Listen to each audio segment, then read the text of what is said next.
Hello friends, welcome back to my channel. তোমরা সবাই কেমন আছো? আশা করি তোমরা সবাই খুব ভালো আছো, আর আমিও কিন্তু ভীষণ ভালো আছি।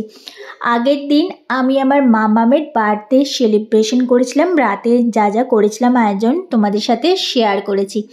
তো দুপুরের কি করলাম আয়োজন সেটা আর তোমাদের সাথে শেয়ার করা হয়নি। আমি একটা ভিডিওতে দেবো ভেবেছিলাম, ভাবলাম যে অনেকটা লং হয়ে যাচ্ছে। আর আমি না বেশি বড় লং ভিডিও পছন্দ করি না, কারণ সবাই তো ধৈর্য, আমিও অত বড় ভিডিও দেখতে যেমন পছন্দ করি না, তোমরাও সেরকম অত ধৈর্য থাকবে না। সেই কারণে আমি 3 মিনিটের একটু ওপরেই চেষ্টা করি। 4 মিনিট 5 মিনিটে আমি অতটা ভিডিও লেন্থি করি না। সেই কারণে ভাবলাম যে 2 পার্টে করি। তাহলে রাতের আয়োজনটা এক পাটে করেছি আর দিনের আয়োজনটা এক পাটে করেছি। তো চলে এসেছি সকালবেলা স্নান টান করে মাম্মামকে নিয়ে পোড়ামাতলাতে পুজো দিতে। তো এই দেখো মায়ের মন্দিরে পুজো দিলাম। তো কারেন্ট ছিল না, অন্ধকারের মধ্যে ভিডিও মায়ের ঠিকঠাক করে হয়নি। তবে বাড়ি এসে তারপরে রান্না সব জোগাড়জান্তি করে এই যে মাম্মামকে দিদিভাই খেতে দিচ্ছে। আমি কিন্তু মাম্মামের থালাটা সাজিয়েছি, জানো তো। এই ফেসবুকে দেখে দেখে সবাই যেভাবে সাজায় আমিও একটু চেষ্টা করলাম, ফার্স্ট টাইম। আগে কিন্তু কোনোদিনও করিনি, তাই একটু কেমন কেমন লাগছিল। তো মাম্মাম তো দেখে ভীষণ খুশি হয়েছে, খুব খুশি হয়েছে। তো দিদিভাই ছিল না, একটু নেমন্তন্ন বাড়ি গেছিলো। তো মাম্মাম তো দিদিভাইয়ের হাতে ছাড়া খাবে না। আমি সব রেডি করে রেখেছিলাম কিন্তু সাজিয়ে টাজিয়ে। দিদিভাই আসবে, দিদিভাই মানে ঠাম্মি, দিদিভাই আসবে তারপরেই খাবে। দিদিভাই বললো, বাবা আমার জন্য অপেক্ষা করে বসেছিলি? বললো হ্যাঁ।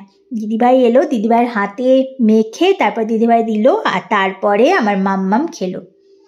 তো সেদিন ছিল শনিবার, নিরামিষ। তো দিনের বেলায় নিরামিষই হয়েছিল, আর রাত্রেবেলা আমার মাম্মাম যা যা খেতে ভালোবাসে, ফ্রাইড রাইস আর চিলি চিকেন রান্না। ফ্রাইড রাইসটা রান্না করা হয়েছিল আর চিলি চিকেনটা কিনে আনা হয়েছিল। তো সেরকম কাউকেই বলিনি। ওর বন্ধু, আগের ভিডিওতে বলেছিলাম তৃষানু একসঙ্গেই পড়ে, তাই ওকেই বলেছিলাম, আর ওর টিচার, ব্যাস, আর কাউকেই বলা হয়নি। কিন্তু বাসেই ভাই বসেছে, ভাইকেও একটু খাইয়ে দিচ্ছে। এই দেখো আমার মাম্মামকে সেদিনকে গায়ে হলুদ টলুদ দিয়ে স্নান করিয়েছিলাম পরিপাটি করে। আমার বেশ জন্মদিনের দিন একটু হলুদ দিয়ে স্নান না করালে আমি আমার বাবাকেও করি আর মাম্মামকেও করি। তো তোমাদের ভিডিওটা কেমন লাগলো অবশ্যই কিন্তু কমেন্টসে জানিও। তোমরা আগের দিন যে ভিডিওটা মাম্মামের বার্থডের দিন ছেড়েছিলাম, ওইটা তোমরা অনেকেই দেখেছো। তো এটাও কিন্তু অবশ্যই দেখো, তোমাদের আশা করি ভীষণ ভালো লাগবে। তো নতুন নতুন ভিডিও আনার চেষ্টা করছি, তোমরা কিন্তু আমার সাথে থেকো, সঙ্গে থেকো, পাশে থেকো। আর জানো তো সবচেয়ে বড় কথা, আমার মাম্মাম কিন্তু ভীষণ খেতে ভালোবাসে। তাই আজকে ভিডিওটা এখানেই শেষ করছি। টাটা।